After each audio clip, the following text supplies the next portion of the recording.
Prepare to be captivated by the business story of the week, hosted by me, Shaheen Shan.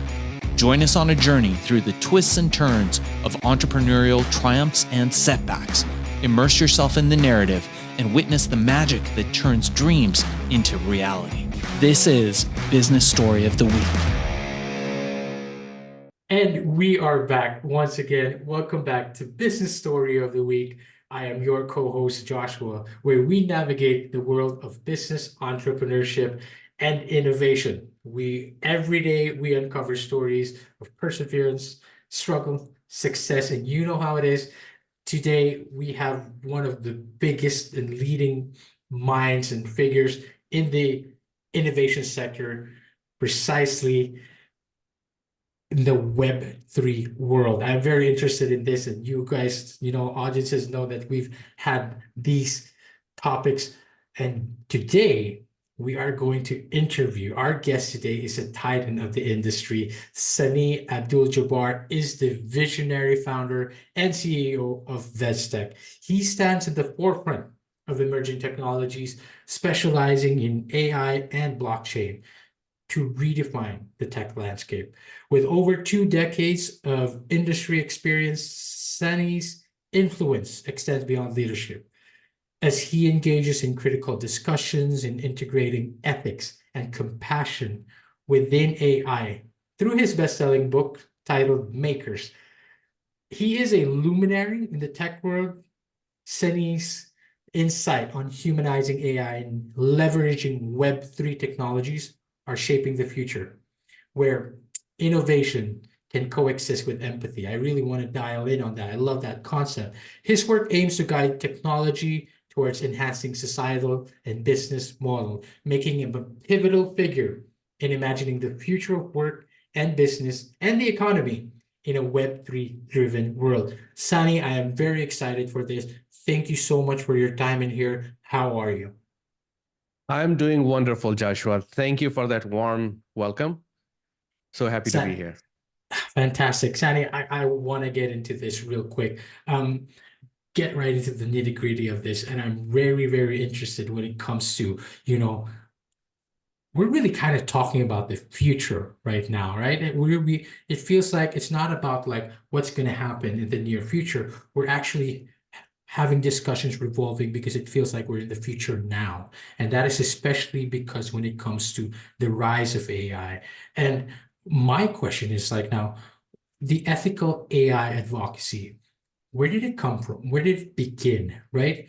Can you share a moment or an experience throughout your extensive career where that propelled your focus towards integrating the ethical implications of AI and the necessity of integrating this into a humanizing way, that benefits us?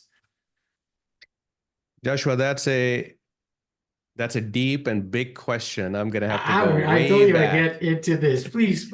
I'm gonna have to go way back to the moment of Terminator. Okay. So when the movie Terminator came out,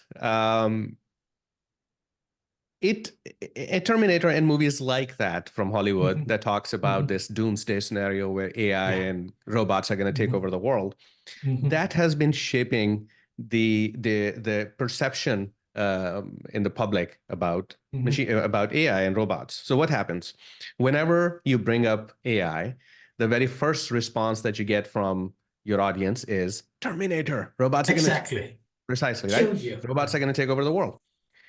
So I started thinking, is there a way for us to imagine a future where robots aren't the enemy, where AI is not the enemy? Right. So I started asking this question to people in different areas of expertise, from sociology to politics to religion to science, technology, you name it.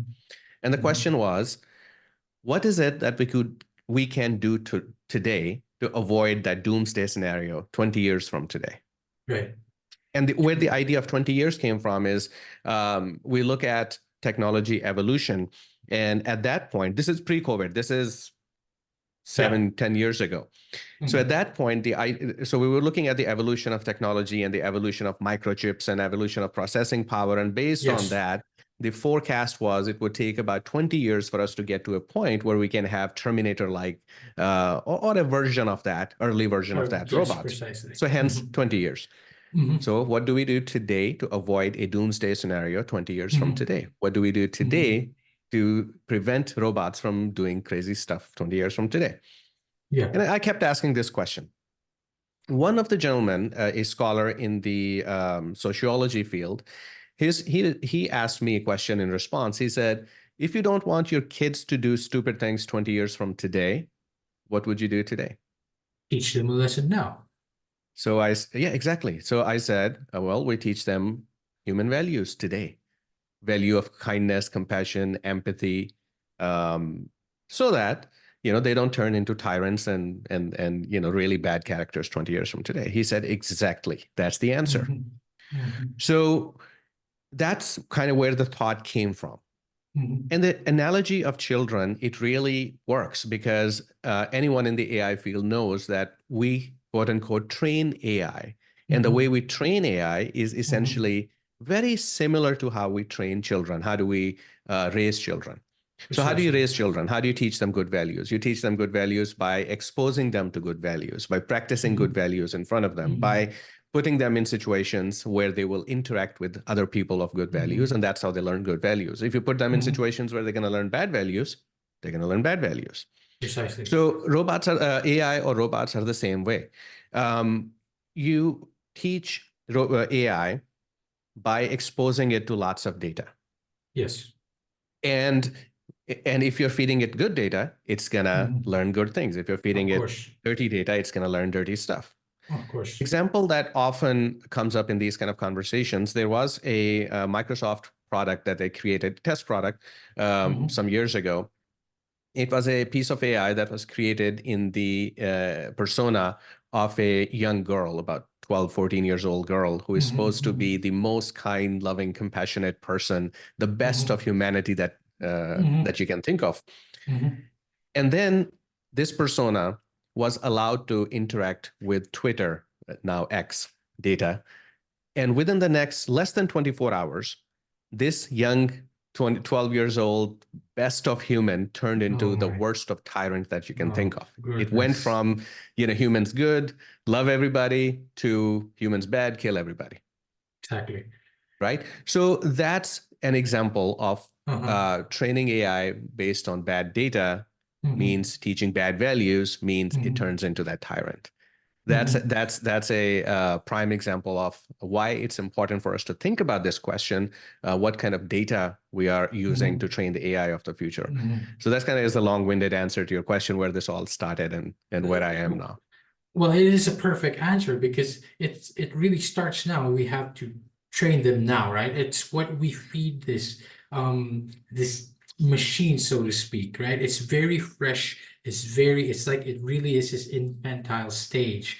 But it's such a common concept, like especially with again the movies like Terminator. You plug them into the internet and they see all the images of war, and then they just like, oh no, the world is broken. Everyone, the earth, humans need to be eradicated. That there's always a common theme, and I can't help but feel that that is somewhat what happened to the 12-year-old, 14-year-old girl, the persona that they created. And only being exposed to Twitter, like, what does that say about us? What does that say about society? And part of part of the things that I fantasize about, or what I imagine, is like, it's the scenario isn't like you get to sit down and you're feeding one simple machine that you're just trying to feed it every day. It's more all encompassing. People are feeding different datas into it.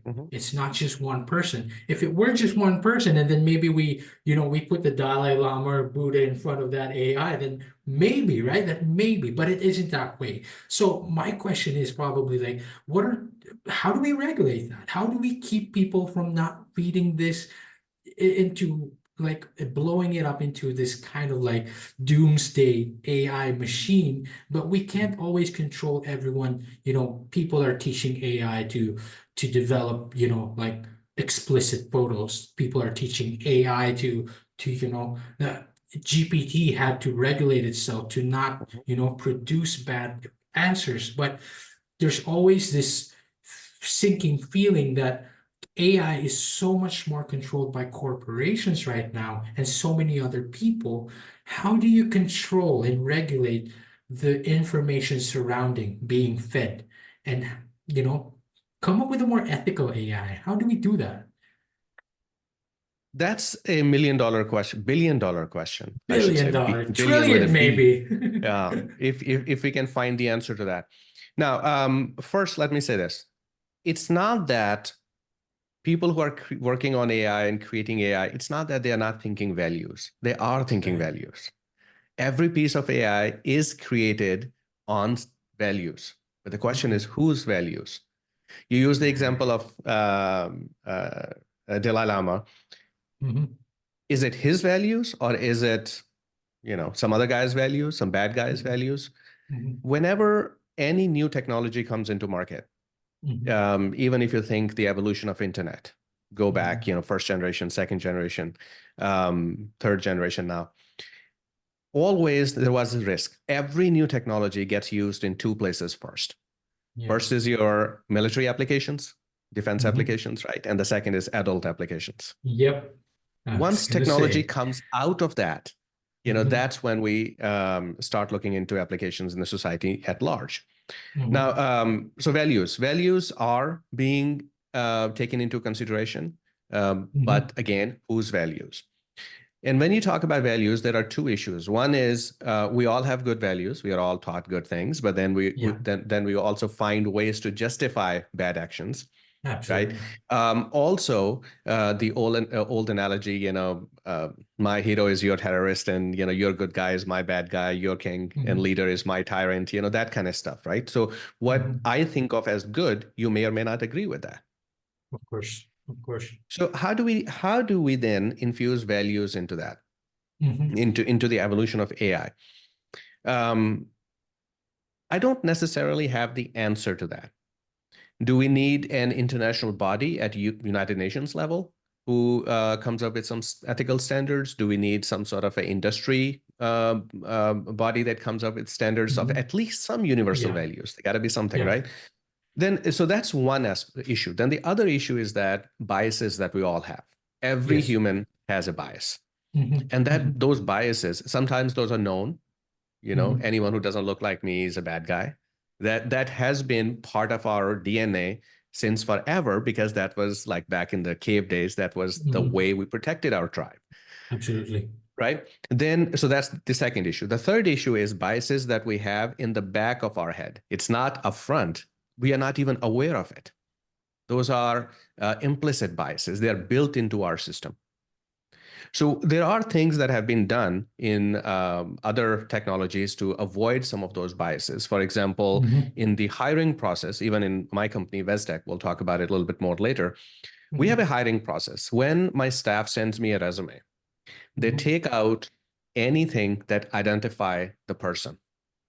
They take out their name, because that tells Mhm. me something about that person. It can tell me Yeah. about their ethnicity, can tell me about their gender, etc., Mhm. religion. So it takes that Mhm. out. Mhm. Then when did they get their master's? When did they finish their education? Yep. Tells you about Because their age. that tells me about their age. Mhm. When we look at their experience, we only look at recent X number of years for everybody. Yeah. Because if you That's go, true. one person only goes back 5 years, other person is going back 20 years, that gives me something about their Yeah. history, right? Yeah. And Yeah. 20 years old experience is not that much relevant anyway. So all I That's need is the true. recent 5 to 10 years experience. So Mhm. we take steps to take out everything from a Mhm. resume that Mhm. may make me act on my implicit biases that I'm not even aware of. Mhm. Mhm. But biases have impacted our decision making, humans' decision making forever. Mhm. In the US, we talk Correct. about biases in the healthcare. Doctors Mhm. sometime Yes. thinking of someone's their perception of someone's ability to pay, they may Yes. prescribe to them one medicine or another. Mhm. Mhm. Based on someone's background, not for scientific reasons, just because Mhm. biases and perceptions, they may come up with a diagnosis that may or may not be real. and Yeah. it may be based on diagnosis, based on biases. Same thing happens in hiring, I mentioned. Same thing happens in business dealings and many other things, Yes. politics. Yes. Now, all of that is part of the data. Yeah. So if you feed that data to AI, your AI is gonna inherit those biases from us. Yeah. So what you do, you put in data hygiene processes. You hire somebody who specializes in data hygiene. Their job is to cleanse the data before we feed it to the AI. Then you have something called algorithm bias or model bias, right? So you need somebody Yeah. who can take care of that part, make sure the algorithm bias is not impacting the decisions that the AI is taking.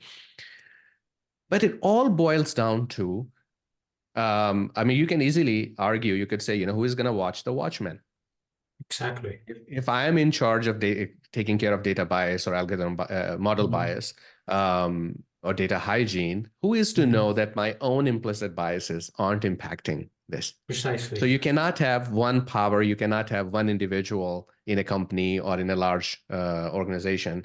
Imagine if there was one person responsible for data hygiene in a place like OpenAI, it would be a big mess because you're dependent on that person's ability to set aside his own explicit and implicit biases, right? So what I'm thinking right now, and this may or may not be the right answer, this is one of the answers, is we need something probably at global scale, at UN level, somebody, sub-organization whose job is to set standards, ethical standards. Because if you leave it to individuals, if you leave it to countries, you cannot avoid biases.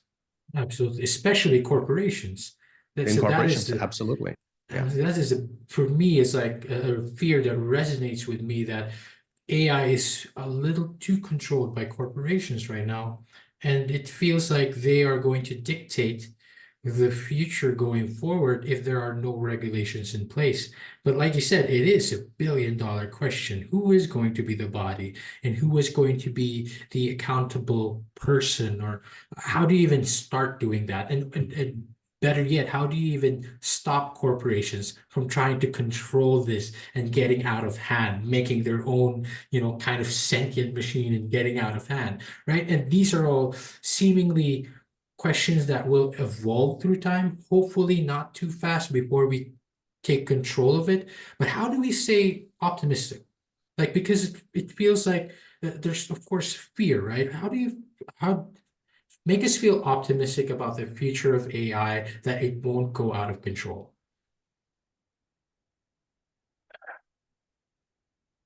Good question. How do we stay optimistic? Let me think about it.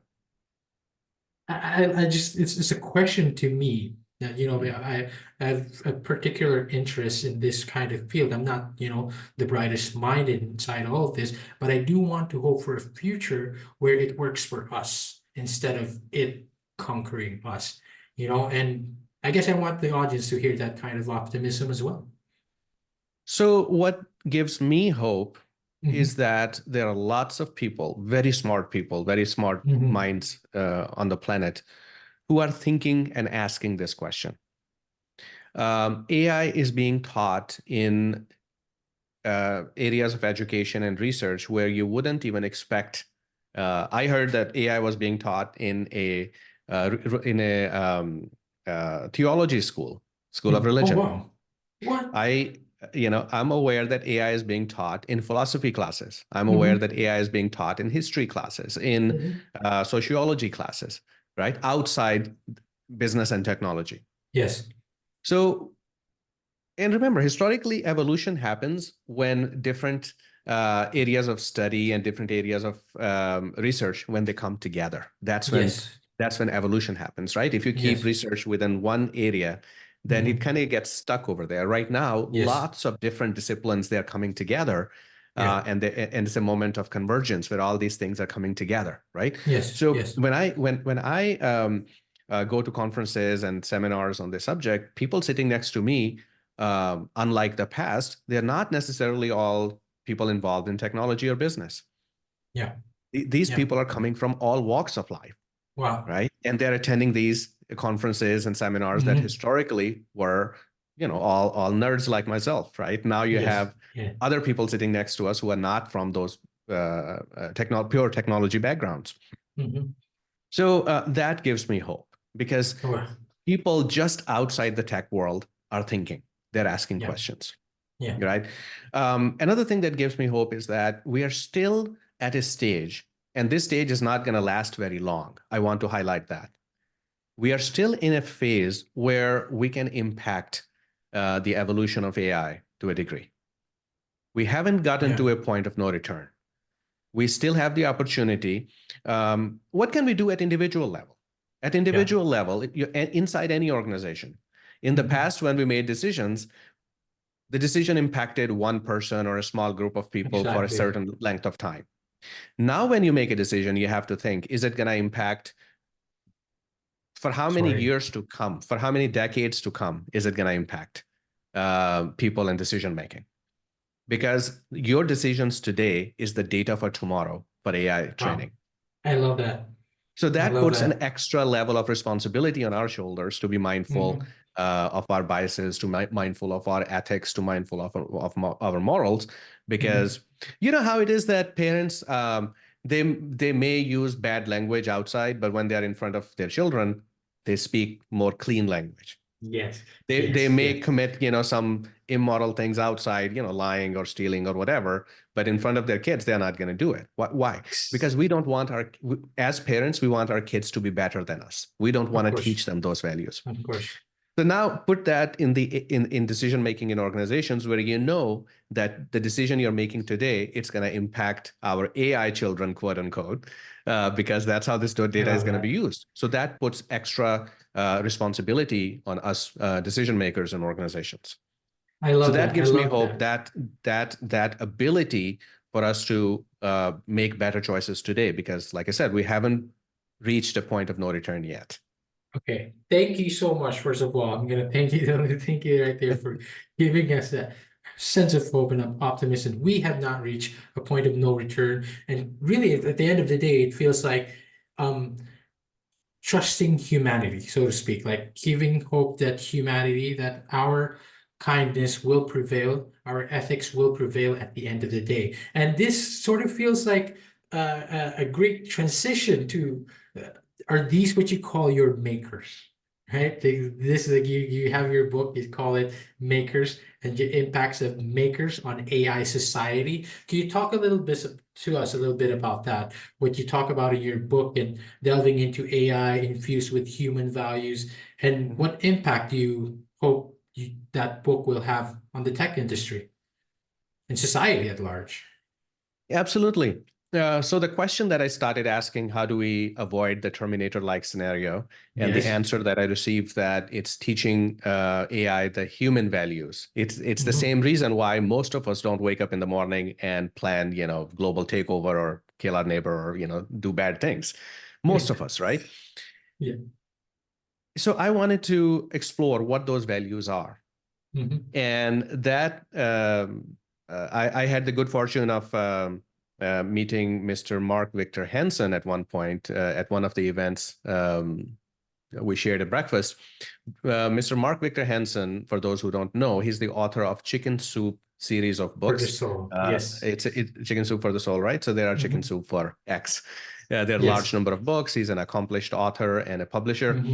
And I asked him the same question: what do we do today to avoid that Terminator-like scenario? And that sort of conversation evolved into writing a book, sort of with his guidance.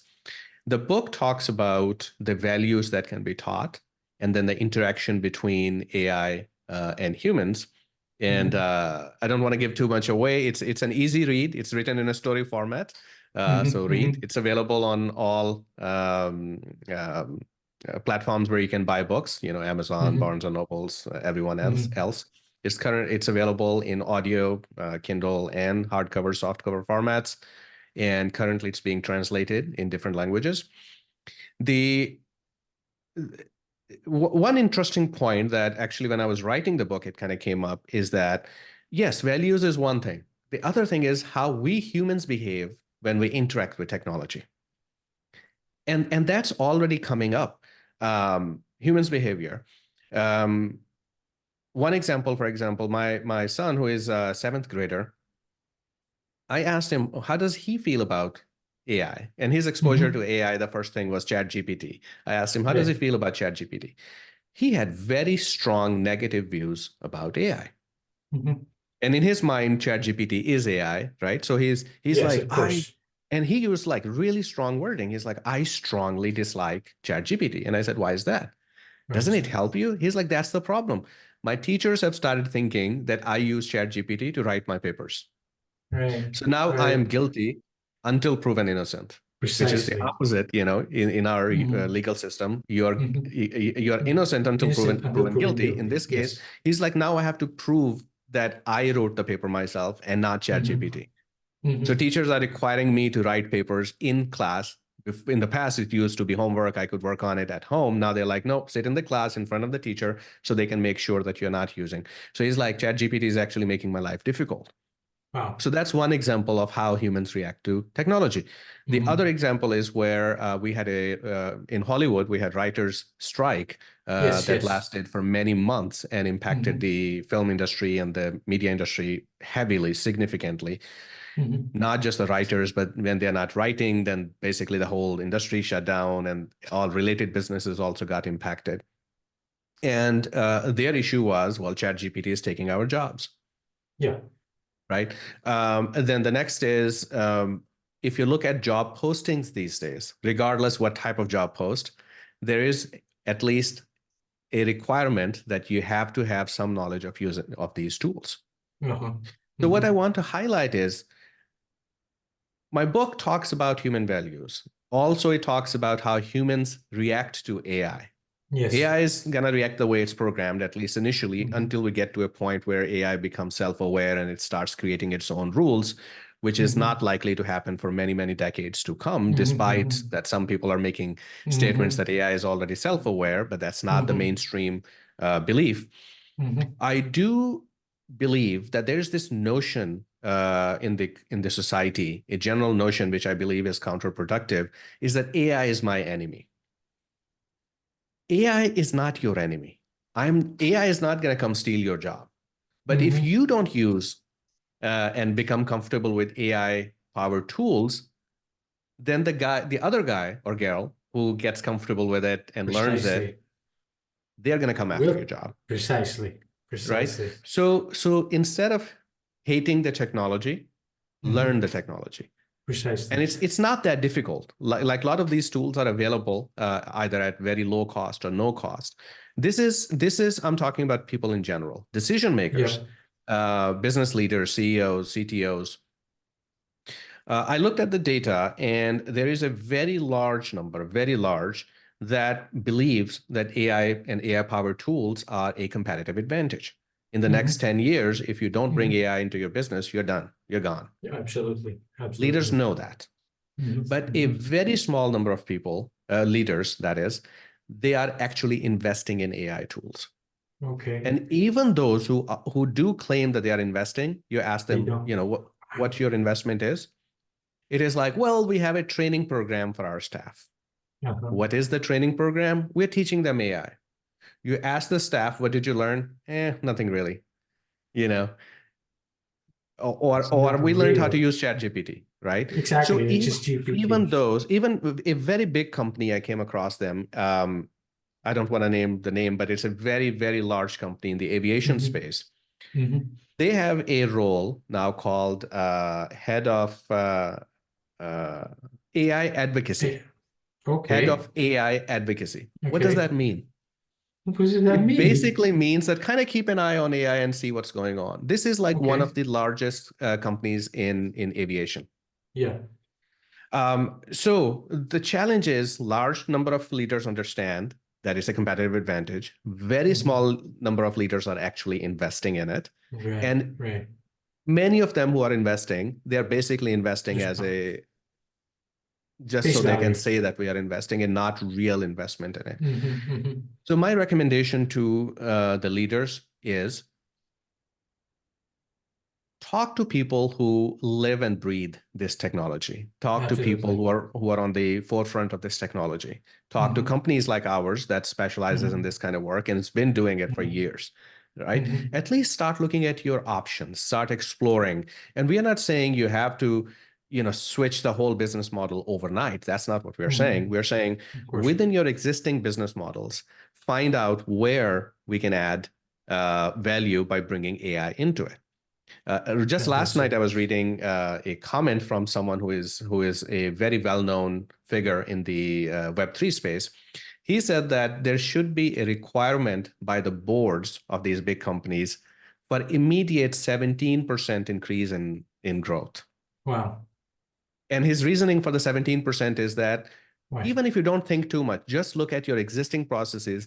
He's like, I guarantee you that there are places in your current processes, there are points where if you bring existing AI tools, you can Mhm. improve by about 17% Oh, of wow. output. Mhm. Right. So I don't know how much, if it's just a rough, most likely this is just a rough figure, a guesstimate. Uh-huh. Mhm. Um, but I tend to agree with that. No Mhm. process Mhm. is perfect. Like Absolutely. we've been looking at organizational processes for years. Actually, one of Yeah. my early jobs at Warner Brothers was just study their processes. I would document their processes and see how it can be improved. So I've been doing it for years, and I guarantee you that you can pick any company and look at their processes, and you can find places where you can plug in today currently available AI tools and improve your efficiency immediately. So Fantastic. that's my advice to leaders. Talk to people who are in the industry, get real information, and find those opportunities and implement the changes. I love that this is, and I'm pretty sure, just to make everyone aware, this is what VezTech is all about. This is what you guys are pushing, and you are at the forefront of this when people need to talk about, the people that you need to talk to about these things. We're kind of nearing a close on this. I do have one last question. My worry is we're gonna run out of time, so I don't want, I don't have like my 40 minutes Zoom. So, how about we exit real quick and then go back in the room, and then I'll Sure. ask that one last question, and then we wrap it up. Same link? Yes, same link. Okay. See you All there. right, we just end this, so we restart the timer. Okay, I'll Okay. see you in a bit. See you in a moment. All right, so here's the thing. We try to get a little bit better every day, but we can't do it without you. So if you like the video, make sure to like and subscribe below. And if you have any comments, just leave them in the space under.